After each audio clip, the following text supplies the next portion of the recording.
Hello there. Glad you're joining us today for Dr. Teach Me to Parent. We've got a good program for you, and I think you'll enjoy the conversation that we're going to have today with Sarah Dawson of the Evangel home here in Fresno. And she's the executive director and going to tell us a little bit about the program that she directs here with women who need shelter but also need rehabilitation, and the unique parenting backgrounds from which they come, and how you try to address all this in the time that they stay with you. So we're going to talk to you after a little bit, Sarah, as you join us in our conversation. First, let me bring two things to your attention. Remember, I have a book, Dr. Teach Me to Parent, and that is now available online as a class for parenting. So if you would like to have a class in parenting, if you need to take a class in parenting, the court has ordered you to take a class in parenting, here's one you can do online. It's through the Fresno Pacific University, and the information there is on the screen, and you can access the program there at that number. And then you finish the course online, and you get a certificate of completion at the end. So you can do it in your own timing. You can do it all in the course of a month, or you can do it in the course of 2 or 3 months if you want. But it's your own timing that you can put to it, and it's a good course, and you'll like it because I developed it. So I know that you'll like it, and I know it's a good one for you. So make yourself available if that is a need that you have or an interest that you have. The other thing is that this week coming up, we're going to start a whole new series entitled Boys to Men. And we're going to be on the program every week now coming up. Boys to Men. It'll be about a 40-minute program, primarily for fathers, although it'll be for all parents. But how do you raise a boy? How do you raise a boy to become a citizen, a manly citizen, a competitive citizen, one who's effective, successful, and achieving? And we're going to talk about that as we focus on the issues of young little boys and how we turn them into men in the course of our parenting. So you'll be interested in picking that program up as well. And make sure that you tune in with us as well. Okay, now, today, as we look at our topic of Evangel Home and how Evangel Home kind of works with a lot of homeless women, but also women who need shelter and who need just basically rehabilitation. Let me put a quote in front of us so that this will kind of guide us in our discussion a little bit too as to what this really is. And I'm going to ask Sarah to kind of comment about this in a minute. But the quote's there on the screen in front of you. Is how beautiful the day can be when kindness touches it. And that's really the issue of Evangel Home, Sarah, is that you are a shelter, you're a rehabilitation center, you're a home for women who need services, but you do it through an act of kindness. You do a lot of programs. We do. But the underlying issue, isn't it, one of kindness to people who are absent of kindness. Is that a particularly strong need for the people you work with? Just haven't been trained and haven't been raised in a home where their kindness prevails? That is often very true. We get a wide variety of places. I mean, that's going to be true of just about anything. Sometimes Sure. they have great upbringings and they've just strayed as adults. Most of the time, though, we see there's all sorts of issues that they've had growing up. And many times when they first come to our door and we actually love them and care about them, it's shocking to them that that we're kind to them and we teach them about God's love for them, and it's a complete surprise to them. I'd imagine you work with a lot of women who have been treated unkindly. Oh yes, absolutely. By spouses, by parents, boyfriends, and on down the line. Yeah. So they come with that history of unkindness. So they don't trust. They're not open. Or if you are kind to them, I guess they wonder if you got an alternative motive, or why are you being kind to me? We definitely get those who are very weary. Is leery the right word? I think leery of why are you being nice to me? This is strange and kind of weird, and they're not quite used to it. Yeah, they're not used to it at all. And I'm sure they like it and they want it, but not used to being able to receive it and don't know how to handle it. And right. so kindness is really a kind of a absent commodity.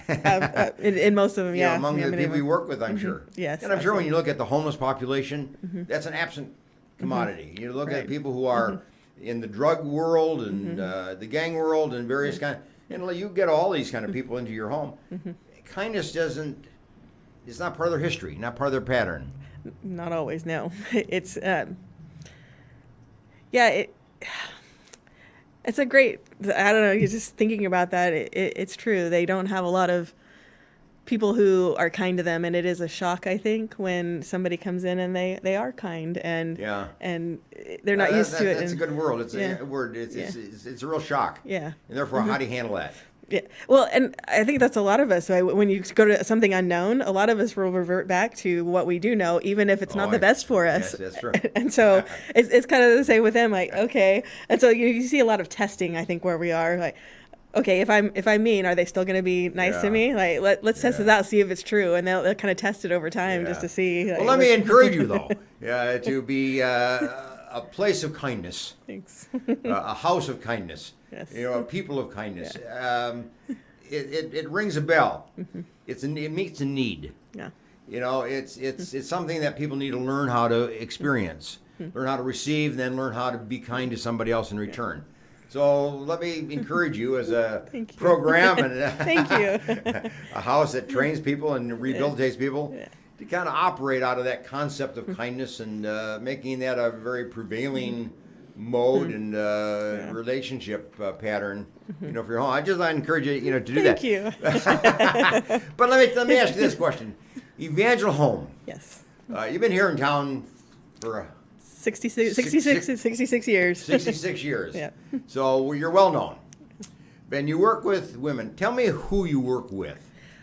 It's the generally homeless for whatever particular reason. So we have our main program is the crisis program, and we can get to the other ones later. But the crisis program, we accept women who are just generally homeless. And I know like the government has a different definition of homeless than we Yes. might. So Everybody does, yes. Right. So the government says like you have to be actually out on the street, and we don't necessarily deal with somebody that has to be like come straight from the streets. They could just be in a toxic environment and they need to get away, and all these kind of things.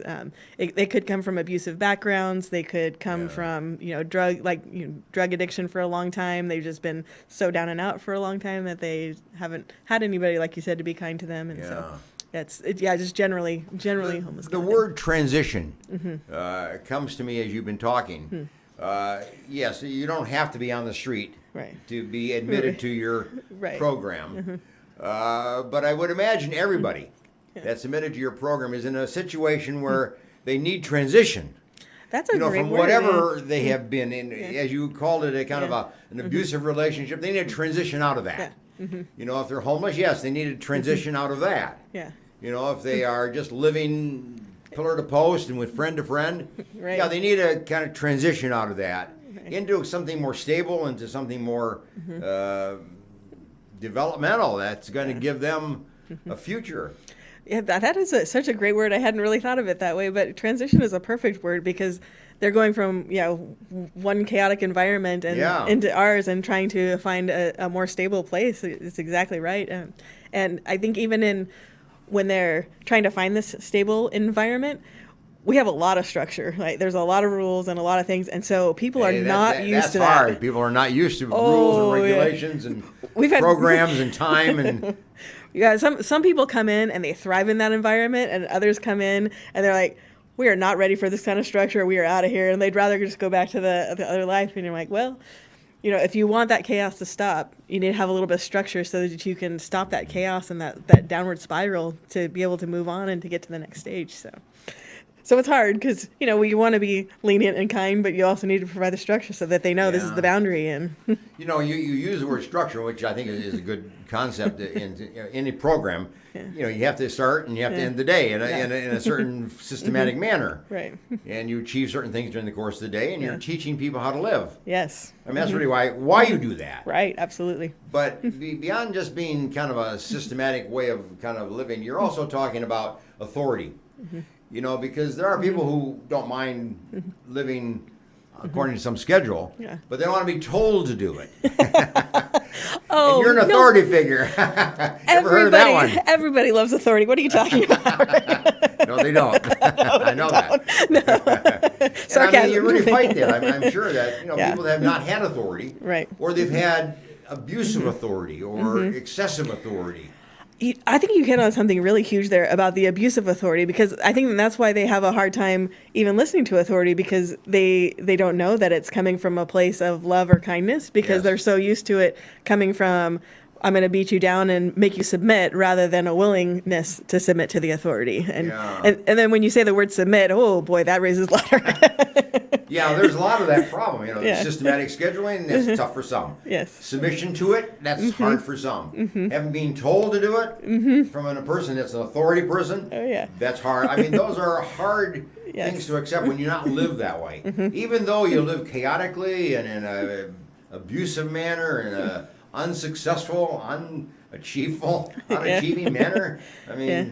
But a lot of times that's all you know. Like I'm seeing a lot more, I think, generational, like where it's the generation before them where it's not really a parent for them, and so then they don't know how to be a parent to their kids, and so Yes. there's just all this, it seems to be getting worse and worse and worse, and they have like no idea how to provide that structure for their kids, or to It's a good idea. In a sense, you have to teach parenting skills yeah. to a parent Yes. who you hope Yeah. will then be able to teach a parenting Yeah. skill to their child. Oh yeah. But you're not child oriented, you're really parent oriented, and trying Yeah. to teach an adult parent how to Yeah. structure their life so they can structure the life of their kids. Right. Absolutely. Yeah. Yes. You've been talking about this abusive thing, and I've said this before, and I think it fits here. The research says this, that if you've been criticized, it will take at least 4 praises to overcome 1 criticism. Oh wow. Now, that's the average person. I thought it was 7. Oh, so four is better. That's I good. would imagine a lot of the people you work with, it's Yeah. 10. Probably. It's 10 to 1. Yeah. But it's that idea that you have to have a large number of positive experiences to overcome one negative, just one Absolutely. negative experience, let alone having many of them. Yeah. So that's really what you're working with, and that you really have a need to be tolerant, but also just be patient, but also be praising and be praising and be praising and affirming and congratulating and so on. Encouraging, yeah. To overcome that one abuse or one criticism or one hurt. And people come with many of them. Oh, absolutely. Yeah. I just as you were thinking about that, and I don't have exact statistics here, but I would probably say it's easily at least 70% of the people who come to us have had some sort of abusive background, either Is that like right? as a child or as an adult of some kind.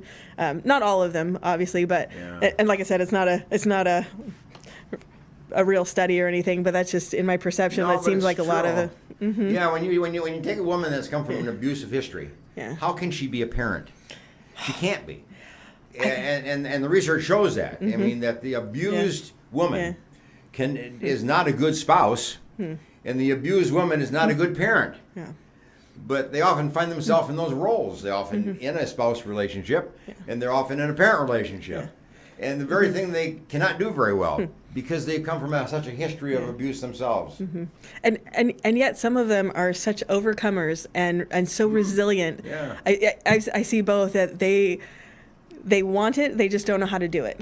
They desire it, and like I said, we get all kinds, and so some are in one place and they sure, have no yeah, idea, yeah. and then there's others that we have a woman right there who is just amazing with her kids. Like she's got a bunch of young children all there, and she's getting away from abusive situation, but she also has the support of her family who said, you need to leave now, and they got her out of there, and they found her her Evangel home, and she was able to come. And so it's amazing, like, even though she's got so much pain, and I'm just going to use her because she's kind of typical at this point of Sure, one of that's the good, people yeah. is that you're coming out of that and you're just in a daze, and you just don't you're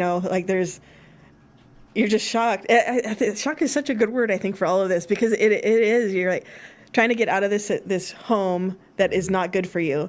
Yeah. But you still have a great amount of love. Like, you wouldn't have married this person if you didn't have, some kind of relationship, some relationship with them. And so then, like, getting out of that and like having to leave behind, even because there's always good parts even in the abusive relationship, but when it's so bad that you're no longer able to function Well, and your often kids these are in danger. relationships out of dependency.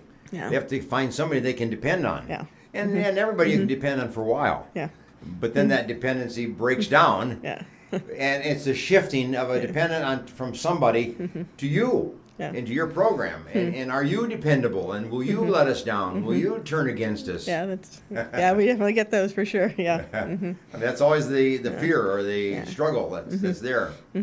Yeah, but you are a strong organization, and you have a positive, kind approach to it. Yeah. So people should fit into that. But yet there's that distrust that keeps that distance. But I mean, if you've been around a world that has always been distrustful, it's how do you know what you're supposed to trust or can trust? And if everything's kind of been a lie around you, it's hard to start breaking that and to see what is true. And that's only proved over time. I mean, like there's no like, oh yes, they seem nice, because they've had people who have seemed nice and totally destroyed them, And so it's just over time they get to see how we treat them, and with God's love. So. How many are parents? People, the gals that come to your home. How many would actually be a parent, whether they have their children or not? But at least they're in a parent role. That is a good question. I would probably say at least 70%. 70%. Yeah. So you're dealing with parents. A lot of them, yeah. Yeah. And so or like you said, whether they have them or not, or whether their children are out of the house by then or not. Yeah, most of them. Yeah, but they in a parenting.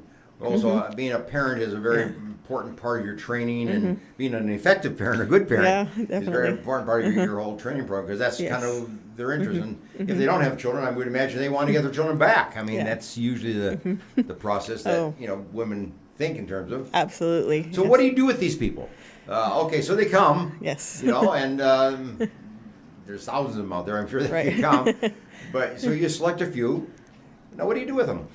Well, so when they're in the crisis program, we usually the house managers that are there will encourage them to, make sure that they're watching their children, because a lot of times they're trying to deal with their own chaos. So how are they going to possibly deal with the chaos of their children? So the house managers continually remind them, like, no, they need to be in bed at this time, and so they just help them be able to give them a little bit of structure, like we were talking about earlier, and being able to. Just encourage them. Hey, no, you need to keep an eye on your kids. This is how it's done. And then I also love our daycare director. She is just phenomenal. So we have a daycare on campus. So when the ladies go to chapel in the morning, she'll take the kids into daycare, and she's able to teach them and give them different classes and different things like that while they're in there. So it's great to have her come alongside of them, because she's super experienced with. She's a parent herself, and also she's gone through the actual training of it all, to be able to teach all of that. And she's worked in trauma care before, and so being able to deal with kids isn't a shock to her, and that have come from these kind of backgrounds. So, besides helping women develop a schedule and a routine and order to their life. Do you teach skills? I mean, are you a skill development program? In the crisis program, not so much. It's not skill. We just kind of come alongside the mom and kind of help them. Because they're only going to be there for a short time before they go out. But if they choose to go, we have a 9-month life skills program called Crossroads, and if they choose to go into that program, then they actually get parenting classes, which probably teaches what you would teach in a normal parenting class, and all the different techniques and that. And then they get a lot more time with the daycare director, who helps the mom and kind of models for the mom, like, hey, this is what works for your child. If she sees something that works for them, she models it for the parent and helps come alongside them in that, and being able to do that. So yeah. So they're busy all day long. Oh yeah. I mean, but it's a learning environment. If you're not teaching a skill like computerization skills or whatever, you're teaching life skills. Is that you use that word? Is that life skill? Yeah, and I think it's a lot more modeling, because we have a wide variety of backgrounds. Some women are educated, but many of them are not, because when you're in the business of just trying to survive, you're not really worried about all this extra learning. You're just trying to get day by day to try and survive, and. So I think a lot of it is just modeling and showing them that there's a different way, rather than specific, let's sit down and teach you this particular parenting skill today. Right? Let's that when they're in the Crossroads program, that becomes more ingrained, and that's what they do. They teach the specific skills. But in the crisis home, when it's just a short stay, it's just the modeling and showing them some different. When you speak of life skills, I Yeah. think as a psychologist, Yeah. I think of, okay, learning how to communicate. Yeah. Learn how to be assertive. Yeah. Learn how Yes. to make a decision. Getting all the options and Yes. weighing them and making a decision. I think of problem solving. Yeah. How do you take a problem and break it down and approach it and solve it in Yes. some kind of way. I think of kind of social relationships. How do you get along with people? Yeah. I mean, do you do that kind? Is that what you refer to as life skills? I mean, as compared to cooking or? Well, so it's more. Yes, that kind of comes along with it, but not specifically that way. It's more, the life skills of how to cook, how to manage your finances, and then we have Bible study classes and anger management, and so like dealing with the issues, the core issues, and then we have a counseling center also that the women will go to, and so they'll go to counseling once a week to see an actual therapist, so that those things are integrated, so that they're dealing with their issues that have caused them to get to the place where they are. I'm interested in that. I'm a psychologist. Yeah, I'm a marriage and family therapist, so. So I'm interested in your counseling. What do you have, like a room? Actually, we have an entire building that's the counseling center that was made in, I think, in 2007. I might be wrong on that date, but it's approximately 2007. They decided to open it up because, when you're in, I think, you're a psychologist, that the confidentiality is Yes. really key. So just having like a room inside the big building, Yes. I think was a little intimidating. And so having it completely separate. And the women who come into the crisis home, they're required to go to counseling one time. And after that, if they want to maintain it, even after they leave, they are more than welcome to keep it. And we I see. So even if they're not in the program any Right. longer, they can come back on a yeah. counseling basis. Do you offer that counseling to the community, or is it only to your own women? So our women get first priority, but but if there's availability with a therapist, then it's free to the public. Oh, is that right? I didn't know you did that. Yep. That's a service that's needed, by the way. It is. Yes. Is it free to these people, or do they Yeah. have to somehow pay for that? No, free. Yeah. It's supported by generous people in the community. Thank you guys very much. Well, tell me about that. I think that's an yeah. important fact. Well- So you are supported by donations. We are. Yeah, we don't take any What about money. the government? Do they give you money? We have never taken a dime from the government. I have a check on my desk that is from the government from like 1970s or so. It was never cashed because we just do not accept money from the government. And I think that's partly so that we can maintain our freedom, because our hope and our desire is to but that's our foundation. Our articles of incorporation talk about helping. Well, back then the word was needy women and children, and being able to disciple women in the ways of the Lord. So that is our foundation, and that's what we desire to do. And we want to be able to maintain that freedom and be able to continue to preach So that. you rely on goodwill of people in our community. We do, To yes. send you a check every once We in a do. while, and Yeah. that pays for the food and pays for the place. And Yes, and more it pays for the staff, because when you have a consistent staff, the more the consistency that you have, the better it is going to be for the residents and the women. And so the majority of our money goes to the staff to be able to help them teach the women. So where are you located in Fresno? real close here, like Divisadero and Fulton would be the main cross streets, but we're on Yosemite just behind that. So On Yosemite and by Divisadero. Yes. Yeah, right in that good old downtown area. yeah, that's right. We Yeah. have about half the block over there. So one's the counseling center, and then we have the apartments for the Crossroads program, and then we have the crisis and a learning center, and then we skip one house that we don't own, and then one other one was the former. So if somebody program. heard that you talked today and knew somebody that needed a type of service like this, Yes. they were in a crisis situation, they needed to go, can they just kind of come and knock on your door? No, we usually have them call first, because there's a lot of, especially right now in COVID times, we really need to, there's a lot of things that have to happen before you even come. So we have them call, we do an interview over the phone, because a lot of times there's some things that we're just not trained to deal with, and so like being able to tell them like ahead of time, like, this isn't necessarily going to be the most beneficial place for you, which is the hardest thing, because we just want to take in everybody. But if we're not equipped to handle it, we do not want to cause further harm to the person by having them come. You know what I mean? Like if you're dealing with like severe mental disorders, like we're not really equipped to deal with that. So yeah. So if somebody was downtown and they wanted to come in your program, they need to call. So what do they call? What's the number? 559-264-4714. Say it one more time. 559-264-4714. And there's somebody that Somebody will be there. Somebody will always answer the phone. Yeah. Anytime? Anytime.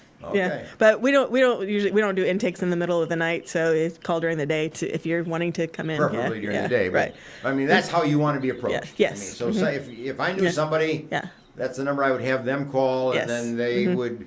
Yeah. And see if there's availability. And we're gonna, whether you can really meet their needs or not. I mean, that's what you have to. You don't want to take in somebody that you can't help. Right. Yeah. I mean, you're not equipped for it, or whatever. Yeah. Oh man, that's the hardest thing. I tell you. It's hard to turn down somebody. Oh, yeah. They've had enough rejection. It's hard to hear that, and it hurts our hearts. But then we also what's best for you. How long do people stay in your program? I mean, if I come to a program like that? I mean, am I committing to a day? Am I committing to a month? Am I committing to a year? Well, so for the crisis program, it's up to 30 days. 30 days. So if I'm in a crisis, I can stay for 10 days or 30, whatever. Right. You could come one day and leave the next if you don't like it, that kind of thing. But for the 9-month program, we ask them to commit for 9 months to go through all the different things that they have, so they don't work. That's really a teaching program. Yes, that's the teaching program. So you want them to not only commit to it, but stay. Yes. And get the full benefit. I mean, is that what you're saying? Absolutely, yes. Yeah. So if somebody in the crisis program stays for 10 days, does it help or? It does, and because a lot of times I used to facilitate challenge courses, and it's one of the things that we did out there is that everybody has their different level of challenge, or their different level. So one person, so imagine you're out on this telephone pole and going up and have to cross across something and come down. Well, some person can go do that whole thing, come back down. They weren't really challenged all that much. It was pretty easy for them. But then there's it's somebody else who goes up 3 steps, and that was they're like, whew, I can't believe I just went up 3 steps. And they are so proud because they never thought that they could do it at all. Yeah. And so I think that's the same with the women who come. Is they all need, there's different things that they need and there's, I'll just say it like that. There's just different things that they need and the different levels that they need. And sometimes they just come in and they hear how much Jesus loves them, and it's renewed their faith and renewed their commitment to him, and they can go out and oh, okay, that's just what I needed. I just needed that rest and reprieve for a few days, and I'm good. And other people, it's long term. They need a lot more. I always wonder about this question. When you work, let's say you have 10 women that you take in and you start working with. Of those 10 women, how many of them have had some connection with the church as a child, but no longer have a connection with the church? Is that common or not? There's a significant amount that's true of. Yeah, many of them have had some sort of connection with it, or at least somebody in their life that has had that. And I used to work with girls at juvenile hall for a while, and that was one of the things that encouraged me, because I had seen the women at Evangel home, and they would said, oh yeah, I remember when so and so talked to me as a young kid. And so when I was talking to the girls at juvenile hall, that encouraged me to be able to say, oh yeah, I remember these women saying, oh yeah, it stays with them. They hear that love and they know that love, and so somebody has planted the seed before, and they've been able to come back around. So I would say a good majority of people have actually I would think that's true. Yeah, and it's a matter of reviving that maybe a little bit, or allowing it to be revisited. Yes, absolutely. In their life. Yeah, for sure. How many women, let's take 10 women again, just as an example, that have children. They're all parents, but they don't have connection with their parents or with their children.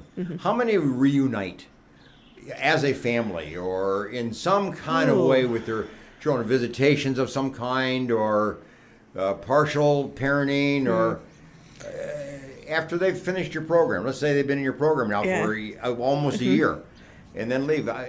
Many reunite with their kids or not? That is a good statistic that I really don't know. If I'm just going to guess, I'm going to say maybe 50-50, because about half, huh? It really depends. So by the time that they come to us, they're usually in a place that they want to do something different.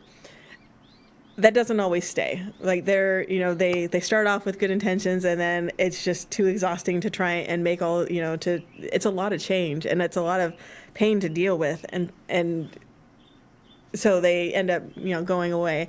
But I would say that a lot of them who do come, they will accomplish it, and they will, because it's by that time, when you get to the point where you're so tired that you're like, I'm just done, that's when you're willing to change.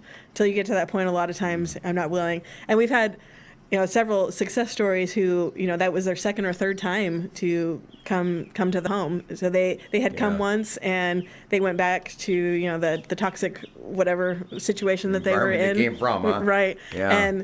And then something else bad happened, and then they finally were ready, like, okay, this time I'm ready. And so we've seen, it breaks our hearts when they leave the first time, but if they're not ready, then they're not ready. And when they're ready, they will come, and it will be successful, and they will do great, and they will reunite with their kids, and we've seen that happen multiple times. I would imagine that's one of the crown jewels of your program, is when yes. a woman reunites with a family, or reunites with her children, or has some positive interchange with them that she hasn't had for years, maybe. It is so exciting, because and that's just like God's heart for us too. Like, reconciliation is just the word that keeps coming to me, coming to mind when I think of our home, and when I think of what God does for us, and He wants us to be in right relationship with Him. And so, like, when these women are in right relationship, it's just so exciting, and you just think that the angels in heaven are rejoicing. And we are too, and it is so exciting. Well, that's why you're there. Right. I mean, in a sense, that's mission accomplished. Yeah. That's mission fulfilled. Yes. When that happens, because that's basically one of the things that you really are existence to achieve. I mean, you wanted to have that happen. Yeah. So it must make a big smile on your face, I guess, when you see that kind of reconciliation, that rebuilding of a life. And it's possible. Oh, absolutely. I mean, people don't have to live on the street. They do not. People don't have to live in a kind of abusive relationship. People can live independently. Yeah. They don't have to be dependent upon somebody. Yeah, they do not. Yeah, they can come and they can change, and that's kind of why you exist. that is. Like, when you're ready, we are here for you. Well, that's probably true. Yeah. Hey, we're going to take a break, and when we come back, I'm going to ask you this question in terms of just your own personal experience. Yeah. We've been talking about the experiences of a lot of women that you work with. Yeah. But why are you doing this? I mean, what is it in your background that draws you to this kind of work, or service, or ministry, or opportunity? What do you want to call it? I mean, why are you doing this? And what does that come from? What's the motivational factor that operates in your life? Okay, we're going to do that when we come back. Anyway, get a cup of coffee, and we'll see you in a few minutes.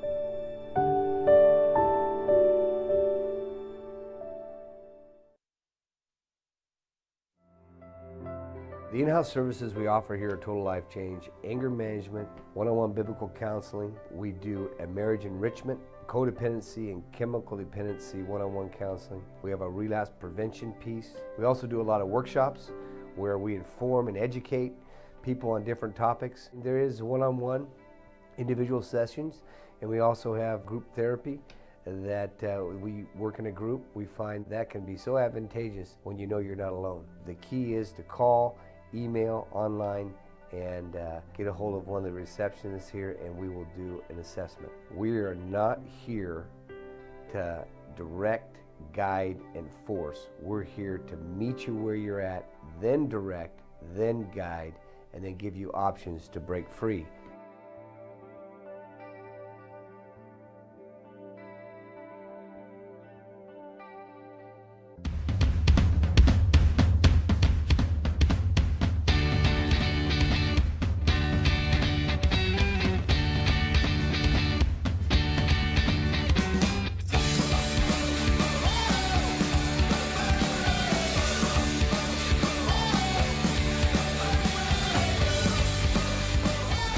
When I set foot on the campus to come visit it, I was struck by how open and how welcoming the students and the professors were. Coming to Gordon was like coming home.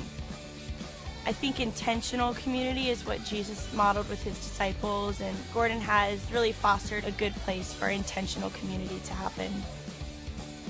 Gordon is a place where you can meet people from all over the world and hear their stories. I meet a lot of different people who are shaping who I am today. Gordon seeks to graduate men and women of character and of leadership, and the world is the place where Gordon students belong. Choosing to go to Gordon was, I think, one of the best decisions I've made in my life. Expect to be changed.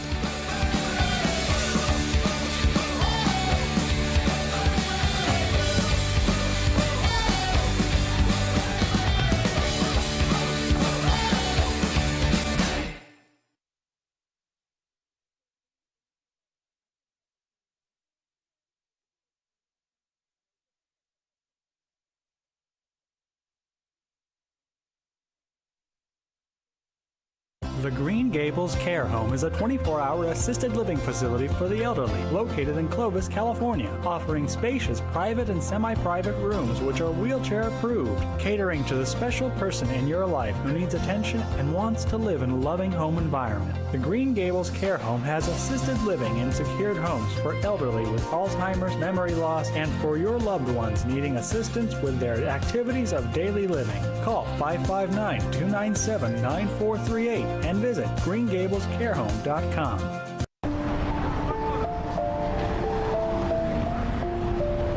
Sometimes good intentions hurt rather than help.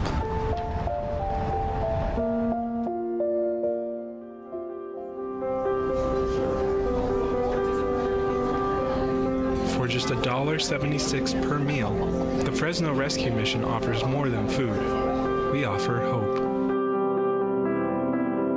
Please donate today. Do you need a locksmith? Layman's Lock and Safe Service and Repair is available for you. 559-228-1805.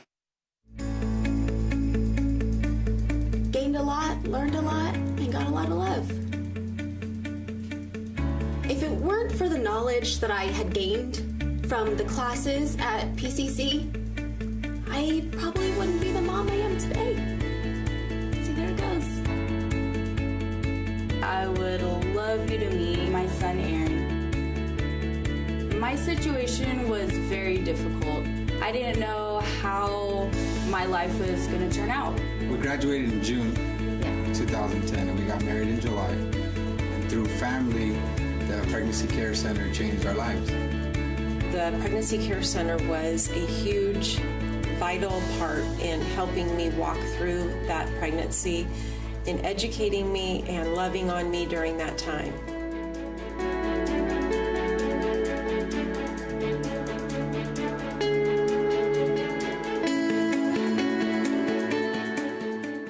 Choosing a Medicare plan can be difficult and frustrating.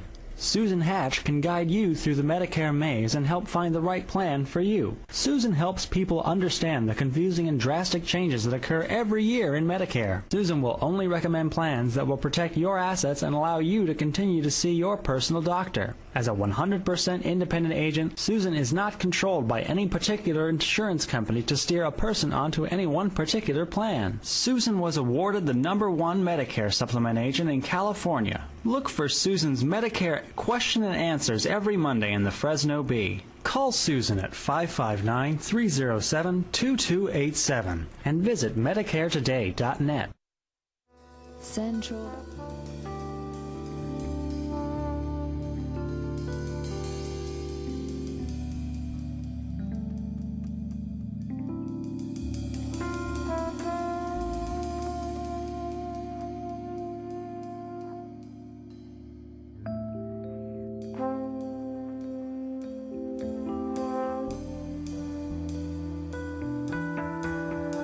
Welcome back to our program today, Dr. Teach Me to Parent with Sarah Dawson from the Evangel home here in Fresno. We've been talking about the shelter that you operate as an executive director, and all on public funds. Yeah. No public funds. I caught you on that one. No public funds. It's all private funds. These are all donations, right? Yes, they are all. And no government. No government. And that's kind of the hallmark of your program, is that these are all you operate. You've been there 66 years. 66, all yeah. on private donations from Yes. the community. Absolutely, From yes. businesses and individuals and people that believe in what you're doing and want to help what you're doing. Yes. It's It's amazing. It's such a blessing, and I never get tired of signing all those thank you letters to people. There's a lot sometimes, and you're just like, but I get to pray over each name. Like as I send out the thank you letter, somebody sends in a check, we get to write the thank you letter and get to pray over them each time I sign it and just thank the Lord for them. And so I've never met half the people, but I'm still so grateful. It's such a blessing that people would be a part of this, because we all have our different part to play and teaching that. You speak. You obviously enjoy what you're doing. I love it. You obviously are committed to what you're doing. Absolutely. You believe in what you're doing. Yes. And you're successful in what you're doing. I mean, you're turning lives around. You're changing people. Yeah. And people are being able to live a different life from the street or from an abusive relationship. They're now able to live more independently and freely and safely, maybe is a good word. Oh, yeah. Yeah. How did you get into this? I mean, here you are. You're in the middle of a real tough situation. Yeah. Mm-hmm. What are the factors in your own life that contributed to your interest in this? Well, so I think it goes back to my grandmother. So my grandmother just died January 1st of this year. She was 98 years old. But I got to hear stories, like all growing up, about how she well, back then they were called hobos or whatever, because they lived out in the country, and hobos would come. Yeah. I know all about that. And so, they would take them in, her and her husband would feed them and be able to, take care of them. I think there was a family that had come by one time. I got to hear the story at her funeral again, which was just so cool to hear. Is like, a family had come by, they had run out of gas, so they filled them up, and then they thought, oh, we should have asked them. But then they tried to chase them down and say, come back for dinner. And so they fed them, and then were able to get them, shelter. And so that's true, by the way. Yeah. Yeah. My own family did that. I remember that. Hobo coming to your door, knocking on your door at dinner time. Oh, wow. And you either invited them in for dinner or you gave them a dish, and then they sat out in front and ate their meal and left the dish and went on their way and came back another time. Wow, it's amazing. But I think just that whole heart, like I just known it like all of my life, and even my aunts and uncles and my mom, all of them, even my dad, they're just like super generous and care about the poor and and care about those who are hurting and have like this compassionate heart. So I just say it's God's legacy. I got to discuss this with somebody recently about in Deuteronomy 6 in the middle of or 10. Where is it? Exodus? I don't know. Exodus 10. In the middle of the 10 Commandments, it talks about for those who love God, He'll bless them for 1,000 generations. And I feel like I'm blessed as one of those 1,000 generations because my grandmother came to know Christ at 16 years old and brought her whole family with her to it. So I think there's just this legacy that's kind of been built up. And even at 5 years old, my favorite song was Father's Eyes by Amy Grant. And it talks about eyes full of compassion, seeing every pain and knowing it. Let me slow down. I get too excited.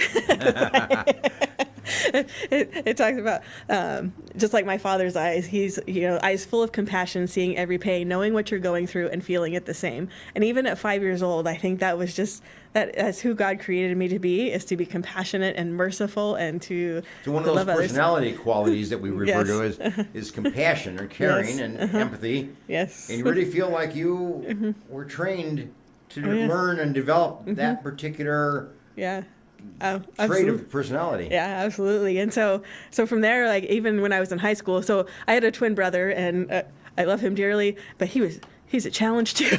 He would always inspire you, but I always wished for a sister. And so I always wanted my mom and my dad to build an extra room on the side of the house so that, a mom and her kid, who was obviously my age at the time, would be able to have a second chance at life. And so I think just even through all that, it was just ingrained in me. This is, this is who I was made to be. And then fast forward to college, and I had gone away for a weekend. I ran track in college, and I came back to the church that weekend, and somebody had come it was an University Christian Fellowship. They had an urban ministry project, and I read the pamphlet, and I knew, that's where I needed to be. And so I signed up for the program, and it was accepted. And so I spent a summer down at the Pink House at the time. I think they still do. They train a lot of urban leadership, and Evangel Home was actually my second choice to be placed. I had thought I'd wanted to work with the kids, but I got placed at Evangel Home, and I just fell in love. And so that was in 1997, where I got placed as an intern there during the summer, and was able to kind of see all your life, that kind of idea, or that thought, or that feeling, or that caring has been part of your life. Absolutely, 100%. From Grandma. Yeah.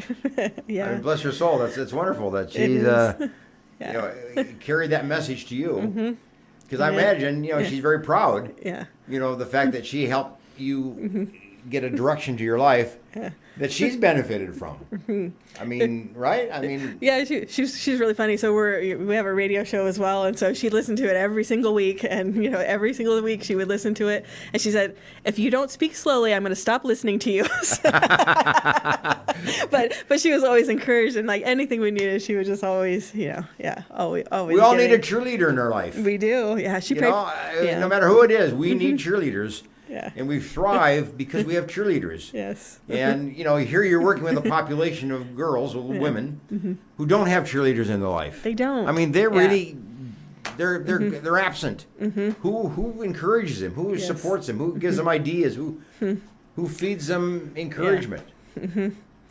And I think that's, especially like around Christmas time, I think is when I've heard so many women say, like when people will come and drop off gifts at our home and the women see that and like they don't even know us and they love us. Yeah. Like it's just a shock. I've heard that so many times about how, like, what you're talking about, like having these cheerleaders. And so like all these donors who come and do this, those are their cheerleaders. The women, the staff who are there, they're the cheerleaders, and that becomes their new support system when they've left everything else. Sure. And it's hard to leave like all those things that you're used to and all those friendships, and come to nothing and then have to start fresh. All start over again. It's hard to make new friends. Yeah. It's hard. But sometimes that's the best thing you do in life. Yeah. So one of the best things you can do is to get rid of past Mm-hmm. and start over into a whole new type of relationship and series of them. Yeah. Yeah. But let me ask you this. You grew up with a bunch of kids. Oh, no.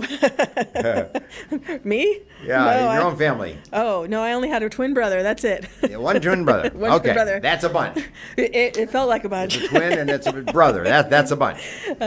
What was it like? I mean, did you have parenting that you could look back upon and that you really are appreciative of, or how do you feel? Well, I think it's always kind of a mixed bag. There's always things that are really good and things that are really hard. We all have parents like that. Right? And that's right. And so I think the good things is I always knew my parents loved me. I never doubted that. I never doubted that for a second that they loved me. And how did they show that? I mean, that's an interesting question. When we always think that parents love their kids. Yes. But how does a parent show that or communicate that?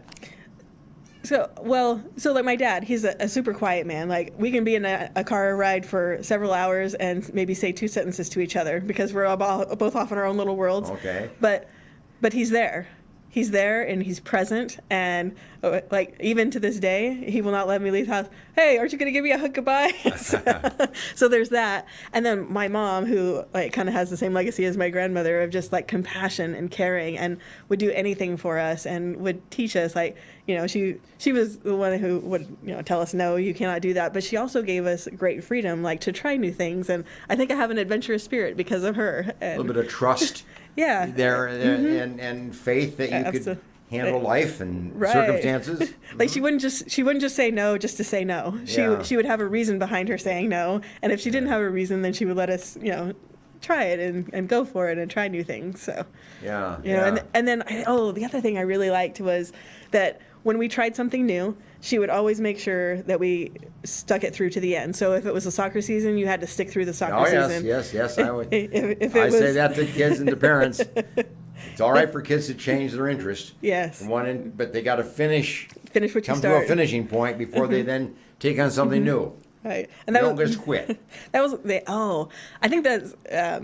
Although my dad hadn't said this first, but this is what stuck in my mind because when I was running track, he would always say, "Don't look behind you because it gets you off course." And it always reminded me of that verse in the Bible that talks about whoever puts his hand to the plow and looks back is not fit for the kingdom of God. And that's because when you plow, it's going to get off course and it's not going to go where it needs to. And so when you're looking back, when you're in the middle of the race, you don't look back, you look forward to what the prize is. And so we get stuck on what's happened in our life, in our history, our past. We get stuck on all that. Yeah. And really, the excitement of life is what's ahead of you, because you create that, you embrace that, you move into a new experience. True. That's really where life has its thrill. Oh, it's so true. I love new things. I love adventure.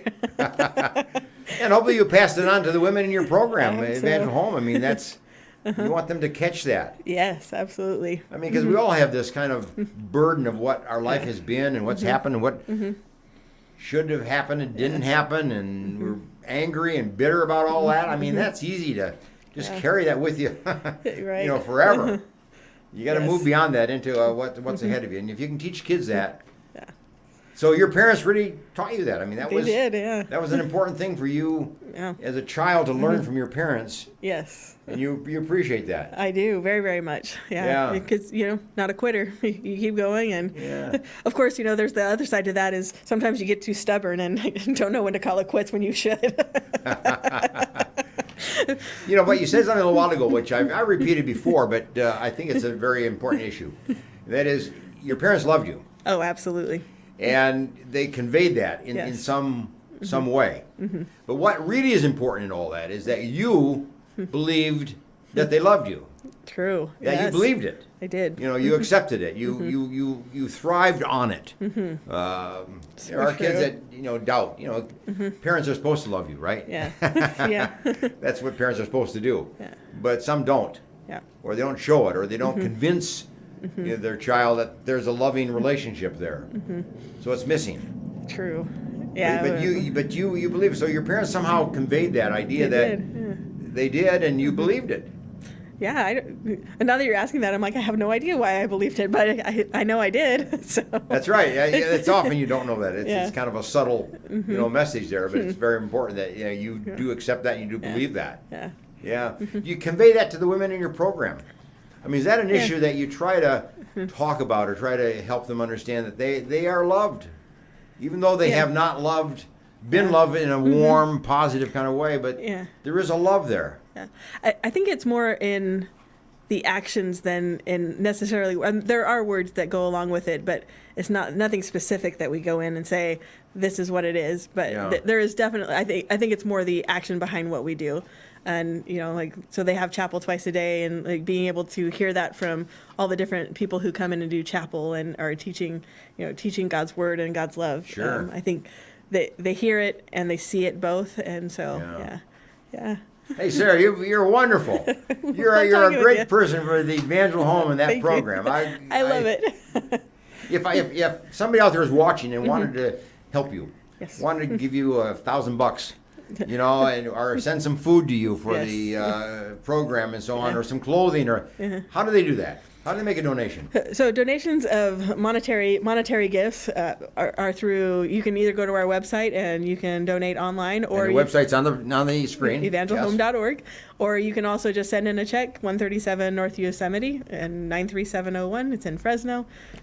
So say it again. 137 North Yosemite Avenue, Fresno, California.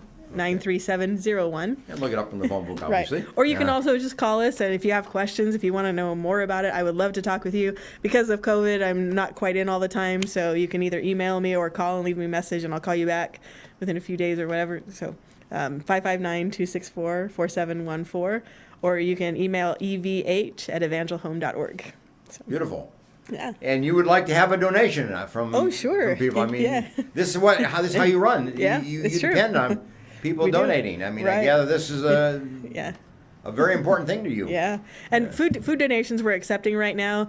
Clothing we're accepting on a very, very limited basis just because of all the COVID things that are going around. So if you're interested in donating clothing at this point, we're asking you to email our volunteer coordinator, and her name is Jessica Lusk, and hers is volunteers plural at don't put the plural in, just volunteers at evangelhome.org.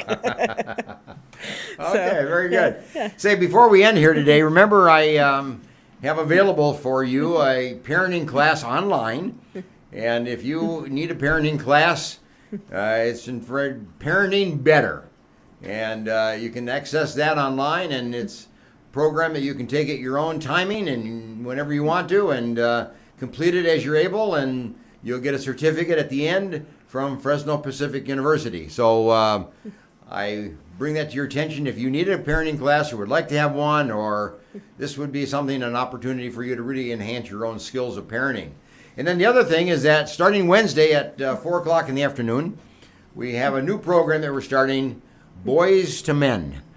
And it's a parenting program primarily to aim for fathers, but all parents I are encouraging to watch. And pick us up on our weekly program on Wednesdays now at 4 o'clock, Boys to Men. And you'll like it. It'll be on YouTube after you can pick it up later on YouTube as well. So let me give you a quote before we end here today, okay? And this kind of brings us now this full circle of kindness that we started out with. Here's the quote that I'd like you to just kind of think about. A kind word is never lost. It keeps going from person to person until it returns to you. Nice. And that's really what you're doing. Yeah. You know, you're expressing kindness to women who need kindness, who haven't had kindness, and you want them to pass it on and pass it around the circle, and let it come back to where it started, and then you start it over again. That's kind of the concept. Absolutely. Of kindness. We And change- you're the right. program of kindness. Right. You change one person and it changes a generation. It's awesome. Same idea, isn't it? Yeah, sure is. Hey, thanks for joining us, and bye for now. We'll see you next week. Bye.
When you need a dentist who has a passion for superior aesthetics and comfort, you need Dr. Christopher Wong with Cedar North Dental. Call 559-432-4948 or visit cedarnorthdental.com.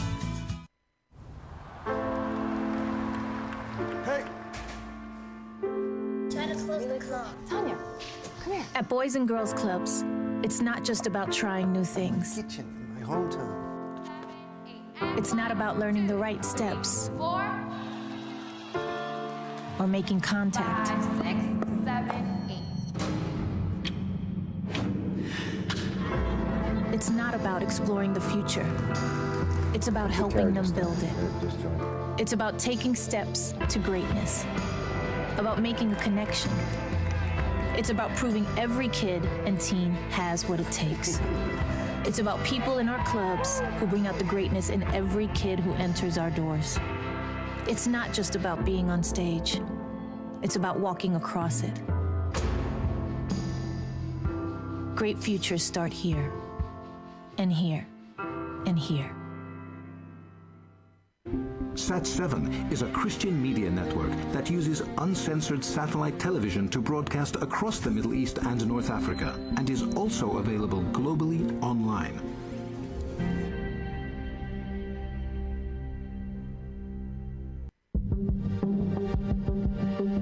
Carol, are you still on here? Carol? Yeah. Okay, pop up. You had disappeared. Yeah, I know. Accidentally disappeared too. Okay, Ron's having a problem.